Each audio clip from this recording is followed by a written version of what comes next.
진짜 중요한 것은 마음이다. 어떠한 일을 어느 누군가와 함께 하고자 할 때 그 함께하게 될 누군가를 뽑는 가장 중요한 기준은 무엇일까요?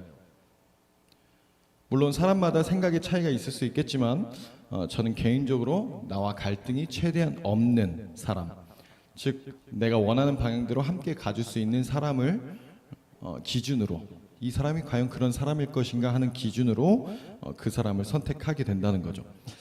다시 간단하게 말한다면 내 지시에 잘 따를 수 있는 사람을 선택한다는 것입니다. 뭐 잘생기고 예쁜 것, 돈이 많고 적은 것, 그런 것은 별로 중요하지 않은 거죠. 어떠한 목표를 향해서 얼마나 나와 함께 같은 생각을 가지고 큰 문제 없이 함께 나아갈 수 있는 사람인지를 본다는 것입니다. 내가 하고자 하는 방향은 이쪽인데 나와 함께 일하는 사람이 그쪽은 별로인 것 같다고 저쪽이 더 나은 것 같다면서 자꾸 비협조적으로 나오고 지시에 따르지 않는다면 그 사람과는 더 이상 어떤 일을 함께 끝까지 해내기가 어렵다는 것입니다. 하나님께서 어떤 일들을 누군가와 함께 하고자 하실 때에 저 녀석이라면 함께 해도 되겠다. 저 녀석이라면 나와 함께 같은 곳을 갈 수 있겠구나, 잘하겠구나 라는 마음으로 우리를 선택할 수 있는 그런 자들이 될 수 있기를 소망합니다. 오늘 말씀을 통해서 하나님께서 어떠한 사람을 찾으시고 또 어떠한 사람을 어떻게 세워나가시는지에 대해서 보고 하나님의 마음에 합하여 하나님으로부터 선택을 받아 하나님께 영광을 돌릴 수 있는 귀한 삶을 살아가는 여러분과 제가 되기를 주님의 이름으로 축복합니다. 오늘 우리가 읽은 본문 말씀은 하나님께서 사무엘 선지자를 통하여 사울 왕을 이어서 다음 왕이 될 다윗에게 기름을 붓는 내용이 나오게 돼요. 지금 이미 사울이라는 왕이 이스라엘 나라를 다스리고 있는, 통치하고 있는 그 상황에서 새로운 왕을 찾게 되는 굉장히 아이러니한 상황이 벌어지는 것이죠. 왜 이러한 상황이 생기게 된 것인지를 먼저 좀 살펴봐야 될 것 같아요. 이 사울 왕이 하나님으로부터 왕의 자격이 박탈되는 내용은 이 사무엘상 13장과 15장에 나오게 됩니다. 일단 13장의 내용부터 보면 이 이스라엘이 블레셋과의 전쟁을 하러 가기 전에 이 하나님께 번제를 먼저 드리고 그 다음에 전쟁터로 나가야 되는데 이 사무엘 선지자가 조금 늦는 거죠. 그러니까 백성들이 이거 뭔가 안 될 것 같은데 하고서 막 도망치는 백성들도 생기고 있는 거예요. 그러면 군사들이 많이 모아서, 백성들이 많이 모여서 전쟁을 나가야 되는데 자꾸 사람들이 흩어지니까 이 사울 왕이 조급해진 겁니다. 그래서 어떻게 해요? 자신이 직접 번제를 드리게 됩니다. 그런데 그렇게 번제를 딱 마치고 나니까 그제서야 사무엘 선지자가 온 거예요. 도착을 한 거죠. 사무엘 선지자가 와서 보니까 번제를 드린 흔적이 보여. 그래서 사무엘 선지자가 사울 왕에게 너 지금 뭐 하는 거야? 뭐 했어? 이러면서 호통을 칩니다. 그러니까 사울 왕도 좀 이 억울한 면이 없지 않아 있으니까 나름대로의 어떤 핑계를 대면서 변호를 하는 거죠. 지금 선지자님도 좀 늦게 오시고 백성들은 계속 막 흩어지고 도망치고 그러고 있는데 블레셋은 또 막 저희한테 계속 오고 그러니까 뭐라도 해야 될 것 같아서 급한 대로 제가 일단 하나님께 번제를 드렸죠. 안 오시는 줄 알고. 그렇게 일찍 좀 오시지 그랬어요. 그리고 또 15장의 내용에는 이런 일들이 벌어집니다. 하나님께서 사무엘을 통해서 사울 왕에게 명령을 하시는 거죠. 이스라엘 백성들이 애굽에서 나올 때 아말렉 족속들이 이스라엘 백성들을 괴롭혔었어. 그래서 이제 내가 그들을 징계하려고 해. 그래서 너가 가서 그들을 쳐. 그들을 말살시켜. 이런 명령을 내리시는 겁니다. 거기에는 사람들뿐만이 아닌 짐승들까지도 다 죽일 것을 명령하시는 거예요. 그래서 그 명령을 들은 사울은 바로 군사들을 소집해서 아말렉으로 쳐들어갑니다. 그리고 그들을 진멸하는 데까지 성공을 해요. 여기까지 너무 좋습니다. 그런데 하나님의 명령을 들었고 순종함으로 군사들을 소집해서 바로 쳐들어가기까지 했습니다. 그래서 그들을 진멸하는 데까지 성공까지 했어요. 그런데 한 가지 문제가 있었습니다. 하나님께서는 분명히 짐승들까지도 전부 다 죽이라고 하셨는데 사울 왕이 살려둔 짐승들이 있었던 거죠. 그래서 그 짐승들을 확인한 사무엘 선지자가 너 왜 이렇게 말 안 듣지? 왜 이러지 자꾸? 이러면서 또 호통을 치는 거예요. 그러니까 사울 왕이 이번에도 좀 억울한 면이 없지 않아 있었던 것 같아. 그래서 나름대로 어떤 이유들을 사무엘 선지자에게 그럴듯하게 얘기하는 거죠. 아니, 내가 선지자님한테 명령 받은 대로 쳤고 왕도 잡았고 저 짐승들은 제가 살려준 게 아니라 이 백성들이 딱 보니까 좋은 짐승들이 있길래 어차피 하나님께 제사도 드려야 하고 그러니까 이 백성들이 그 군사들이 이거는 하나님한테 드려야 되지 않겠습니까 하면서 갖고 온 거예요. 뭐 제가 이거 가져서 뭐 하겠어요. 오해예요, 오해. 그래서 살려둔 것 뿐인데요. 너무하시네. 이러면서 사무엘 선지자에게 얘기를 한 거죠. 다른 짐승들은 다 죽였어요. 명령대로 했어요. 가장 좋은 것들만 하나님한테 드리려고 갖고 온 건데 뭘 그렇게 그러시냐고. 사울 왕의 이러한 행동과 말들에 사무엘 선지자는 어떤 대답을 했는지 좀 볼 텐데요. 먼저 13장 13절에서 14절의 말씀을 함께 읽어보겠습니다. 사무엘이 사울에게 이르되 왕이 망령되이 행하였도다. 왕이 왕의 하나님 여호와께서 왕에게 내리신 명령을 지키지 아니하셨도다. 그리하였더라면 여호와께서 이스라엘 위에 왕의 나라를 영원히 세우셨을 것이거늘 지금은 왕의 나라가 길지 못할 것이라. 여호와께서 왕에게 명령하신 바를 왕이 지키지 아니하였으므로 여호와께서 그의 마음에 맞는 사람을 구하여 여호와께서 그를 그의 백성의 지도자로 삼으셨느니라 하고.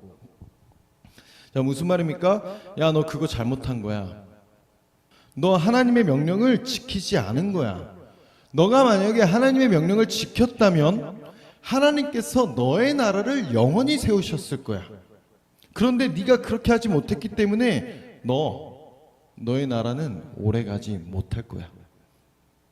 네가 하나님의 명령을 지키지 않았기 때문에 하나님께서는 그분의 마음에 맞는 다른 사람을 구해서 그 사람을 이 백성의 지도자로 삼으실 거야. 이 얘기를 하고서 사무엘은 그대로 그냥 떠나가 버리죠. 그런데 사울 왕은 이런 말을 듣고도 뭐 잘못했다고 막 회개를 하거나 하나님께 용서를 구하거나 하지 않고 뻘쭘하네 이러고선 그냥 돌아선 사무엘 선지자를 뒤로 하고 자신은 또 전투 준비를 하게 됩니다. 그리고 이번에는 15장에서 있었던 사건에 대해서는 이렇게 얘기를 하는 거죠. 사무엘이 이르되 여호와께서 번제와 다른 제사를 그의 목소리를 청종하는 것을 좋아하심같이 좋아하시겠나이까. 순종이 제사보다 낫고 듣는 것이 순양의 기름보다 나으니 이는 거역하는 것은 점치는 죄와 같고 완고한 것은 사신 우상에게 절하는 죄와 같음이라. 왕이 여호와의 말씀을 버렸으므로 여호와께서도 왕을 버려 왕이 되지 못하게 하셨나이다 하니. 자, 여기서 그 유명한 대사가 나오게 되는 거죠. 순종이 제사보다 낫고 듣는 것이 순양의 기름보다 낫다. 옐로 카드 받고 레드 카드 받은 거죠. 자, 여러분들은 아까 그 사울 왕의 얘기를 들어보셨을 때 좀 어떠셨나요? 사울의 입장에서 보면 조금 억울한 면이 있기도 한 것 같지 않습니까? 사실 인간적인 마음으로 본다면 충분히 이해가 되고 납득이 될 만한 그러한 상황이었다는 거예요. 그렇게 행동을 한 것에는 나름대로의 이유가 있었다는 거죠. 그러나 하나님께서는 그 일들로 인해서 사울을 더 이상 왕의 자리에 세우시지 않게 되는 것입니다. 사무엘상 15장 10절에서 11절까지를 보면 하나님의 마음을 너무나 잘 표현하고 있는데요. 여호와의 말씀이 사무엘에게 임하니라 이르시되 내가 사울을 왕으로 세운 것을 후회하노니 그가 돌이켜서 나를 따르지 아니하며 내 명령을 행하지 아니하였음이니라 하신지라. 사무엘이 근심하여 온 밤을 여호와께 부르짖으니라. 자, 하나님께서 어떤 마음이셨다고요? 사울을 왕으로 세운 것을 후회하셨다는 것입니다. 그리고 이러한 하나님의 음성을 들은 사무엘은 근심하면서 밤을 새서 하나님께 부르짖었다는 거예요. 이 앞서 사무엘 선지자의 말하는 것들을 보면 진짜 실수 몇 번 한 것을 가지고 인간미 없게 엄청나게 막 호통치고 혼낸 것처럼 야단치는 것처럼 그렇게 보일 수 있겠지만, 이 사무엘도 하나님의 그러한 말씀을 듣고서 얼마나 마음 아파했었는지를 알 수가 있다는 것입니다. 게다가 이 16절에 나오는 하나님께서 후회하신다는 내용을 보고 혹시나 누군가는 아니 전능하신 하나님께서 선택하시고 후회를 하신다고? 라는 생각을 하시는 분이 계실지 모르겠습니다. 우리는 보통 하나님은 후회하지 않으신다, 후회가 없으신 하나님, 뭐 이런 식의 워딩을 많이 들어왔기 때문에 이 부분에 대해서 조금 의아할 수 있는데요. 이 부분에 대한 내용을 영어 성경으로 보면 이렇게 나와 있습니다. I am grieved that I have made Saul king. 여기에서 나오는 grieved라는 뜻은 슬퍼하다라는 뜻을 가지고 있습니다. 이 표현이 똑같이 나오는 grieved라는 표현이 똑같이 나오는 구절이 어디서 나오냐면 창세기 6장 6절에서 나오게 되는데, 이 부분은 바로 노아의 홍수 사건 직전에 하나님께서 느끼셨던 감정이랑 똑같은 단어를 쓰고 있다는 거예요. 내가 이 땅에 사람 지음을 한탄하셨노라. 그 구절에서 grieved라는 표현이 나옵니다. 슬퍼하다. 하나님께서도 그렇고 사무엘 선지자도 그렇고 이 사울 왕이 하나님의 명령을 지키지 않아서 얻게 된 결과에 대해서 단순하게 그냥 혼내는 정도로 감정을 가지신 것이 아니라 슬퍼하셨다는 거예요. 쟤 왜 저러지? 그렇게 슬픔과 근심 가운데 있을 때에 하나님께서 이 사무엘 선지자에게 말씀하시는 겁니다. 오늘 읽은 본문 말씀인 사무엘상 16장 1절의 말씀이죠. 여호와께서 사무엘에게 이르시되 내가 이미 사울을 버려 이스라엘 왕이 되지 못하게 하였거늘 내가 그를 위하여 언제까지 슬퍼하겠느냐. 너는 뿔에 기름을 채워 가지고 가라. 내가 너를 베들레헴 사람 이새에게로 보내리니 이는 내가 그의 아들 중에서 한 왕을 보았느니라 하시는지라. 사랑하는 여러분, 하나님께 버림받는 자가 되지 않기를 소망합니다. 우리는 이 한 절의 말씀에서 두 종류의 사람을 볼 수가 있는 거죠. 어떤 한 사람은 하나님으로부터 버림을 받았고 어떤 한 사람은 하나님으로부터 선택을 받는 것입니다. 하나님께 선택을 받는, 하나님께서 찾으시는 그 한 사람이 저와 여러분들이 될 수 있기를 주님의 이름으로 축복합니다. 사울 왕이 한 행동과 말들을 보면 사람이 봤을 땐 그렇게 큰 잘못을 한 것 같진 않다고요. 나름대로의 이유가 다 있었다는 것입니다. 급박했고 절박했고 분명히 필요했던 상황이었습니다. 아무리 필요한 행동이었다 할지라도 하나님 보시기에 그거 잘못된 행동이야 라고 하시면 그 행동은 잘못된 행동이라고요. 사울 왕은 그렇게 인간적인 생각으로, 자신의 생각으로 어쩔 수 없는 선택과 행동을 한 것이라고 말할 수 있을지 모르지만 하나님께서는 그 인간적인 선택, 그 자신의 선택으로 나아가는 그러한 자를 더 이상 하나님과 동행할 수 없다고 판단하신다는 것입니다. 사람의 생각이 아닌, 나의 생각이 아닌 하나님의 뜻과 하나님의 생각에 맞춰서 나아갈 수 있는 저와 여러분들이 될 수 있기를 소망합니다. 자, 그렇게 하나님의 명령을 듣게 된 사무엘 선지자는 이제 다음 왕으로 세워질 그 사람에게 기름을 부으러 베들레헴으로 향하게 됩니다. 그리고 그곳에서 이새의 아들들을 만나게 되는 것이죠. 사실 이곳에서 만난 그들에게 사무엘 선지자가 내가 여기에 온 이유는 다음 왕을 뽑기 위해서, 다음 왕을 선택하기 위해서 여기에 온 거야 라고 말하고 온 것이 아닙니다. 만약 그런 식으로 알려지게 되면 지금 현재 정권을 가지고 있는 사울 왕의 입장에서는 그러한 소문이 들렸을 때 그 사람을 어떻게 하겠어요? 죽여야 되는 겁니다.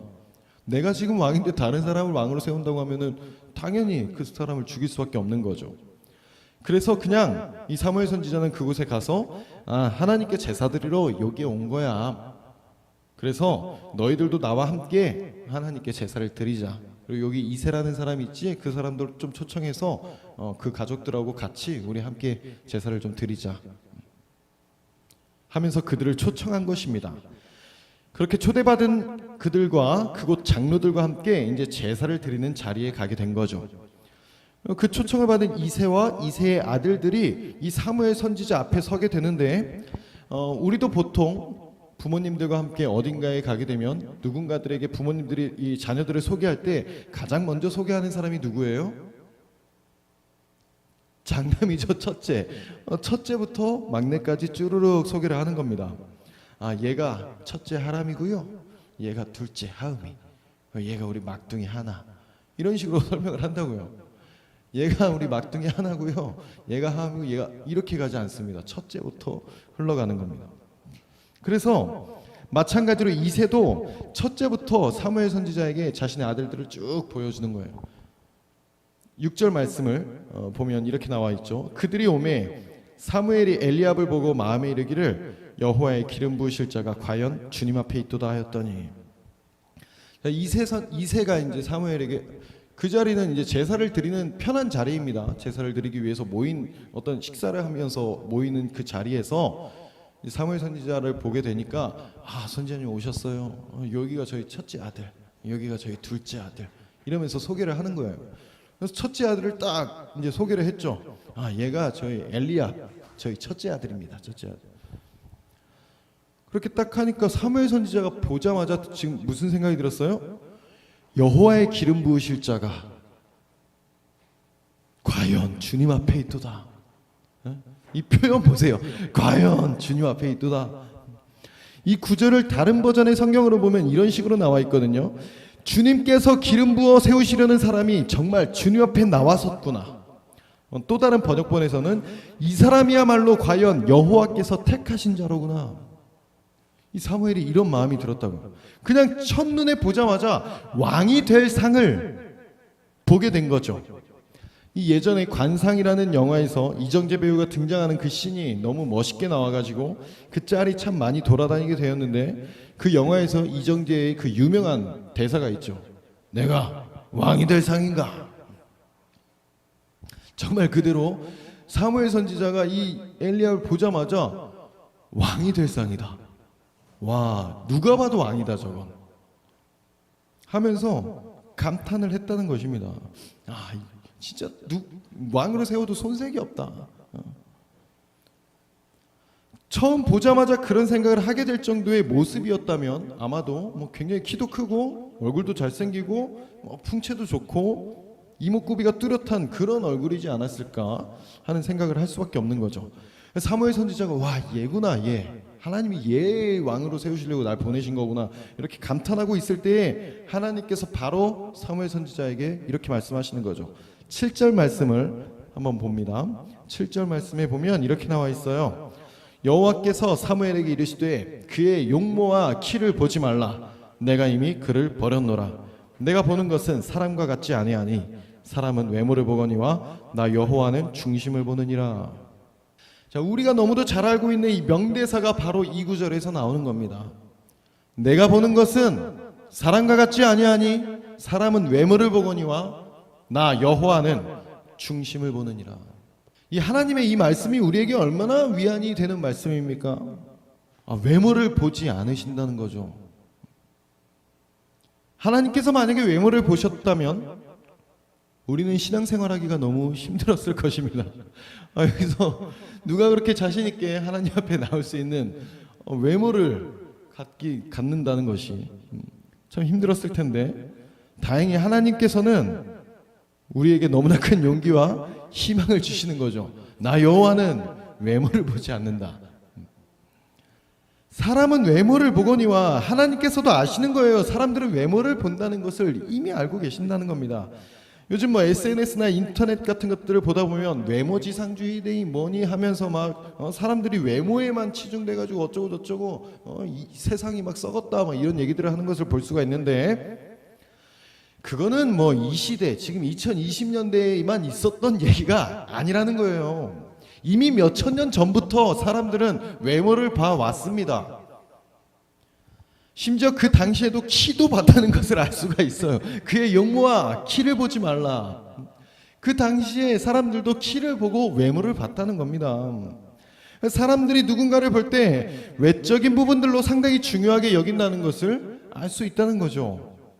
외적인 것들로 그 사람을 평가하고 그 사람을 예상한다는 거예요. 이 당시에만 그랬겠습니까? 지금이라고 뭐 없겠어요? 더하면 더한 것이 이 시대이지 않겠느냐는 겁니다. 외적인 것들이 너무 중요시하다 보니까 SNS에 온통 자랑밖에 없는 거죠. 실제로 살아가는 삶은 그렇지 않으면서 사람들에게 보여지는 모습에 나 이런 사람이야 라는 것을 보이고 싶어서 SNS에 그런 도배를 하는 사람들의 이야기를 우리는 너무나도 많이 접하게 된다는 것입니다. 사람들로부터 찬사를 받고 부러움을 받고 사람들에게 자랑하고 싶어서 자꾸 외적인 것들을 꾸미고 보이려 한다는 거예요. 그러나 하나님께서는 그런 것들을 전혀 중요하게 여기시지 않는다는 것입니다.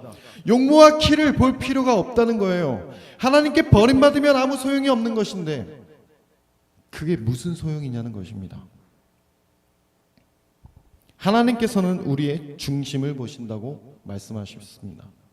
남들이 내 외모를 어떻게 보든 나에 대해서 어떻게 평가를 하든 상관없이 하나님은 그 중심을 보시고 하나님의 마음에 합한 자인지 하나님께서 버리시는 자인지를 선택하신다는 거죠.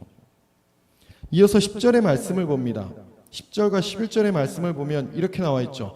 이새가 그의 아들 7을 다 사무엘 앞으로 지나가게 하나 사무엘이 이새에게 이르되 여호와께서 이들을 택하지 아니하셨느니라 하고 또 사무엘이 이새에게 이르되 내 아들들이 다 여기 있느냐. 이새가 이르되 아직 막내가 남았는데 그는 양을 지키나이다. 사무엘이 이새에게 이르되 사람을 보내어 그를 데려오라. 그가 여기 오기까지는 우리가 식사자리에 앉지 아니하겠노라. 자, 이새가 아들 7명을 사무엘 앞에 다 소개를 했는데 하나님께서 7명 중에 아무도 선택을 하질 않으신 거예요. 사무엘 입장에서는 좀 황당한 거죠. 분명히 이새의 아들들 중에서 그 다음 왕을 하나님께 선택하신다고 하셨는데 아무도 아니래. 첫째 아들 봤을 때 예구나 싶었는데 아니라고 하셨죠. 그래서 둘째 아들을 딱 봤습니다. 둘째 아들을 보니까 첫째보다 외모는 조금 별로긴 한데 뭔가 좀 말하는 것은 얘가 더 똑똑해 보여. 얘인가 싶었더니 얘도 아니래. 그래서 셋째가 나옵니다. 얘는 조금 그런데 그래도 보니까 그래도 뭐 나쁘진 않네. 뭔가 좀 똑똑해 보이긴 하는데 하나님께서 얘도 아니라는 겁니다. 넷째를 봅니다. 다섯째를 봅니다. 여섯째를 보야. 일곱째 계속 아니라고 하시는 거죠. 그래서 이상해서 이새에게 물어봅니다. 야, 네 아들들 다 온 거 맞아? 7명이 다야? 했더니 이새가 아직 막내가 남아있긴 한데요. 근데 막내는 지금 양떼를 돌보고 있어서 지금 뭐 굳이 데려오진 않았습니다. 이렇게 대답을 하는 거죠. 그러니까 그 말을 들은 사무엘 선지자가 뭐 하는 거야? 내가 아들들 다 데려오라고 했잖아. 빨리 데리고 와. 걔 안 오면은 밥 안 먹을 거야. 나 밥 안 먹어. 하면서 이제 얘기하는 거죠. 그러니까 급하게 또 막내를 데리러 간 겁니다. 그 막내가 누구였어요? 여러분들이 너무도 잘 알고 있는 다윗이었습니다. 다윗은 지금 이 말대로 보면 식사 자리에 초대도 안 됐다는 거예요. 데리고 오지도 않았다는 것입니다. 사울 왕이 세워지기 전까지 이 제사장과 선지자와 왕의 역할을 했던 것이 바로 사무엘 선지자였습니다. 그 당시에 본다면 굉장히 대단한 인물이었다는 거죠. 그러면 이 대단한 인물이 왔을 때 우리 집 뭐 식사 자리에 초대를 했을 때 내 자식들을 그 사람 앞에 보이고자 하는 것은 부모의 너무나 당연한 마음이에요. 예를 들어 여러분 지금 뭐 윤석열 대통령이 이렇게 식사 자리에 초대를 했다고 해볼게요. 우리 부모님을. 그럼 부모님이 내 아이들을 데리고 간다고. 왜? 그 자리에 보여야 된단 말이에요. 얘가 저희 첫째 아들 하람이고요, 얘가 저희 둘째 아들 하람입니다. 그렇게 보여야 나중에 뭐라도 하게 되면 뭐라도 좀 잘 보여야 될 거 아니야. 그런데 그 자리에 하나는 안 데려간 거야. 이 얼마나 상처겠어요. 내가 살아가면서 언제 대통령과 식사를 해보겠냐고. 근데 그 자리에 막내는 안 데려갔다는 걸 보면 아빠 입장에서 볼 때도 굳이 데려갈 필요를 못 느꼈다는 거죠. 인정받지 못했다는 거예요. 첫째는 데려가자마자 그냥 막 보여주는 거. 얘가 저희 첫째 아들 엘리야. 막 보자마자 와, 잘생겼네. 야, 네 아들 잘생겼네 첫째. 야, 둘째야? 잘생겼네. 이러면서 막 자랑을 하고 싶은 그 자리인데 막내 아들은 안 데려갔다는 거죠. 상상의 영역이긴 하지만 다윗의 입장에서 생각해 보면 서운할 수 있습니다. 다윗도 얼마나 그 사무엘 선지자를 보고 싶어 했겠어요. 이스라엘을 다스리던 그 선지자와 제사장과 왕의 역할을 하는 그 어마어마한 사람과 식사 자리인데 왜 자기도 가고 싶지 않았겠냐고요. 막 상상을 해보자는 겁니다. 이새가 막 와가지고 아들들 불러 모으는 거죠. 야, 아들들, 사무엘 선지자님이 지금 우리 가족 초청했어. 식사하러 가야 돼. 빨리 정장 갖춰 입어. 씻고 나와. 그러니까 막 다들 들떠가지고 야, 사무엘 선지자가 우리를 초청했어 하면서 막 첫째하고 둘째들 다 막 정장 입으면서 야, 어때? 괜찮아? 빨리 제일 비싼 옷 갖고 와. 막 그러고 있는 거예요, 형들은. 막 다윗도 뭔데? 나도 뭐 입어야 되나? 이러고 있는데 아빠가 그럼 야 다윗아, 너까지 다 가면 양은 누가 지키냐? 넌 양 보고 아빠하고 형들 갔다 올 테니까 양들 잘 지키고 있어. 너가 낄 자리 아니야. 너가 어딜 껴? 저 양이나 지켜요. 야, 엘리야, 빨리 옷 입어. 그러니까 막 형들 왁스 바르면서 막 멈내고 사무엘 선지자님, 야, 대박인데 이거 막 이러면서 막 이러고 있고. 다윗 입장에선 짜증 나겠죠. 짜증 난단 말이야. 그 상황은 뭐 어떻게 막내고 하니까 그냥 양들이나 돌보면서 수금이나 타면서 에이씨 이러면서 노래나 부르고 있었겠죠. 이 아버지와 형들에게 그는 별로 인정을 받을 만한 대상이 아니었다는 거예요. 뭐 예전에 어떤 목사님은 다윗이 가장 믿음직스러웠기 때문에 모두가 다 외출할 때 가장 믿음직스러운 아들에게 그 양떼를 맡겼다, 뭐 이런 말씀을 하셨던 분도 계시긴 했습니다만 사실 그렇게 와닿지는 않습니다. 왜냐하면 이 상황 자체가 사무엘이라는 그 대단한 인물이 와서 함께 식사할 수 있는 자리인데 데려가지조차 않았다는 것을 보면 충분히 어떤 평가를 받고 있었는지를 알 수 있다는 거죠.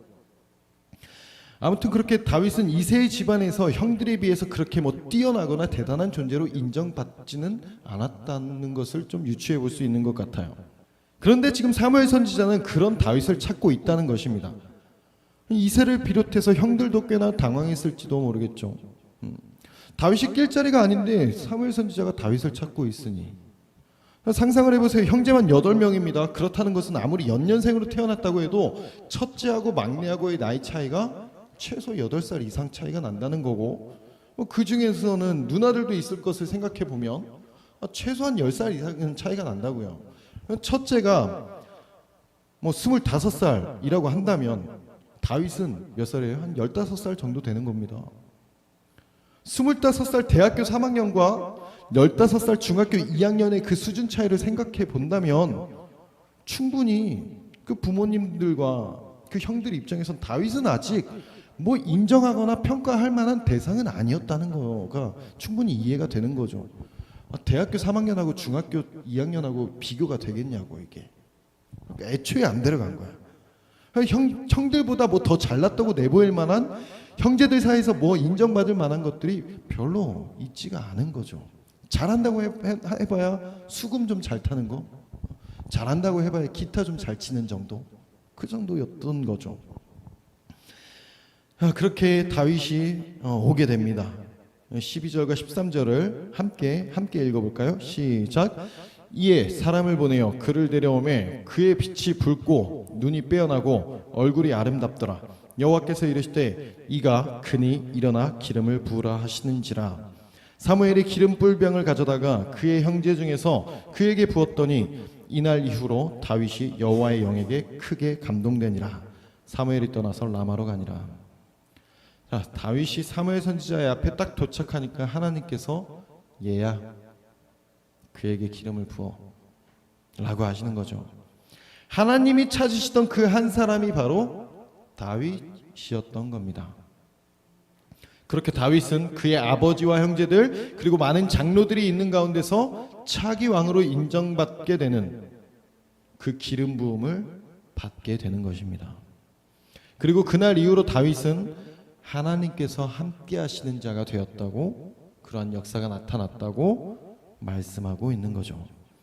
아무도 인정해 주지 않았고 심지어 그 식사 자리에조차 초대되지 않았던 다윗이었지만 하나님께서는 그를 찾으셨고 그의 중심을 보심으로 그를 선택하셨고 그와 함께 하시는 역사를 나타내셨다는 것입니다. 그렇게 다윗은 이 기름 부음 사건 이후로 이스라엘에서 가장 위대한 왕으로, 그리고 더 나아가 훗날 그의 족보를 따라서 예수님의 탄생까지 이어지게 되는 구속사적인 그 사건에까지 함께하게 되는 영광을 얻게 되기도 하는 거죠.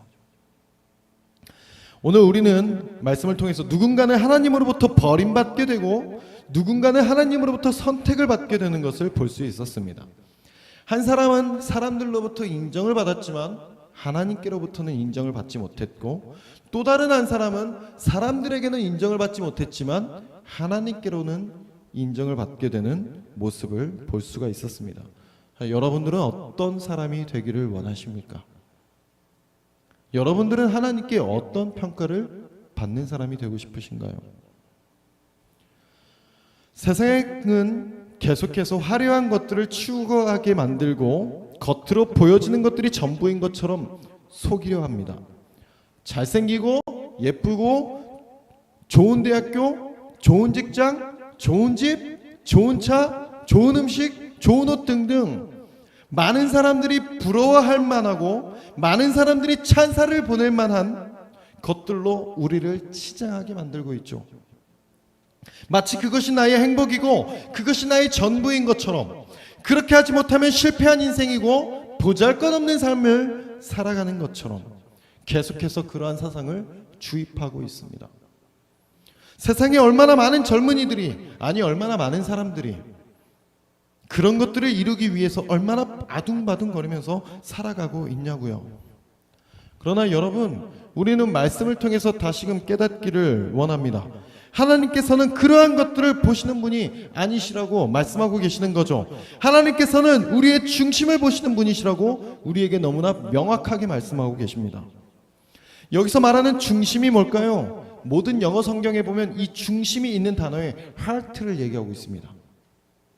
마음, 그 마음을 보신다는 것입니다.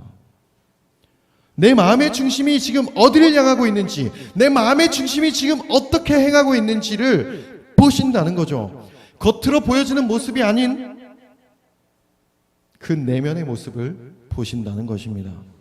그 사람이 무슨 생각을 하는지, 그 사람이 무엇을 원하는지, 그 사람이 무엇의 가치관을 두고 있는지를 보신다는 것이에요. 그리고 그 마음의 중심이 하나님을 향한 자를 찾으신다는 것입니다. 그리고 그렇게 찾은 그 사람을 하나님은 선택하시고 세우시고 그 사람과 함께 하시겠다고, 그 사람을 통해서 일하시겠다고 말씀하시는 거죠. 여러분은 어떤 생각을 갖고 계십니까? 여러분들은 지금 어떤 것들을 원하고 계신가요? 좋은 대학교 가서 좋은 직장을 취직하고 돈을 많이 벌고 좋은 집과 좋은 차를 타고 다니는 그런 멋진 인생을 살아갈 것을 생각하고 계십니까? 남들이 모두 부러워할 만한 인생을 살아가는 것에 내 가치를 두고 계십니까? 남들보다 더 많은 돈을 벌 생각에 그것을 위하여 살아가고 계십니까? 그 모든 것들을 이루고 그렇게 살아간다고 한들 아무리 명품으로 내 온몸을 두르고 치장한다고 한들 하나님께서 겉에 보이는 그 모습에 그를 평가하지 않으신다고 하시는데 그 모든 것이 무슨 소용이겠냐는 거죠. 50평대 아파트에 사는 것이 무슨 소용이고 몇 천만 원짜리 자동차를 끄는 게 무슨 소용이냐고요. 그렇게 사람들이 부러워할 만한 모습으로 살아가도 하나님께서 넌 내가 버렸어, 넌 내가 선택하지 않았어 라는 평가를 받는다면 무슨 소용이냐는 겁니다. 그러나 내 모습이 화려하지 않아도, 내가 다른 사람들보다 조금 부족하더라도, 내가 다른 이들에게 인정받지 못한다 하더라도 하나님께서 하나님을 향한 그 사람의 그 마음을 보시고 내가 너를 선택한다, 내가 너와 함께 하겠다, 야 내가 너하고 함께 하는 게 좋아, 야 내가 찾는 사람이 너였어 라고 말씀하신다면 우리는 그것으로 충분합니다. 그것만으로도 우리는 성공한 삶을 살았다고 말할 수 있다는 거죠. 사랑하는 여러분, 하나님의 마음에 합한 자들이 되기를 소망합니다. 하나님이 찾으시는 그 한 사람이 저와 여러분들이 되기를 소망합니다.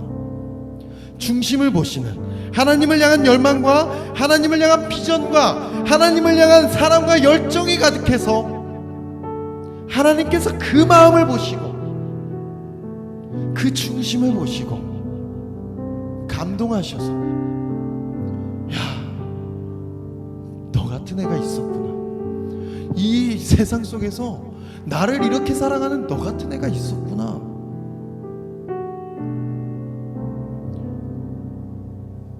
너하고 해야겠다, 너하고 꿈을 꿔야겠다, 너하고 내가 이뤄나갈 그 일들을 너하고 해야겠다, 나하고 같이 하자. 그렇게 그 위대하고 놀라운 일들을 함께 이뤄나갈 동역자로 선택받을 수 있는 저와 여러분들이 될 수 있기를 주님의 이름으로 축복합니다. 하나님 앞에 나아가십시오. 그 중심을 하나님께로 올려드리십시오. 우리 이 시간 잠깐 각자 기도를 좀 할 텐데요. 주님, 제가 주님 앞에 드릴 것은 많지 않지만 제가 주님 앞에 뭔가 보일 만한 것이 그렇게 있지는 않지만 주님께 드릴 것이 있다면 제 마음을 주님 앞에 드리겠습니다. 주님이 그것으로 족하신다면 주님, 내 마음을 주님 앞에 드리겠습니다. 하나님께서 그 마음을 기쁘게 받으신다면 하나님, 제 마음을 주님 앞에 드리겠습니다. 하나님께서 제 마음을 보시고 감동하실 수 있도록 주님, 제 마음을 드리겠습니다. 겉으로는 보잘것없는 모습일지라도 주님께서 받으신다면 하나님, 제가 주님께 드리겠습니다. 제 삶을 주님께 드리겠습니다. 제 마음을 주님께 드리겠습니다. 주님, 받아 주시옵소서. 그러한 고백의 기도를, 각자의 기도를 함께 올리며 나아가겠습니다. 기도합니다.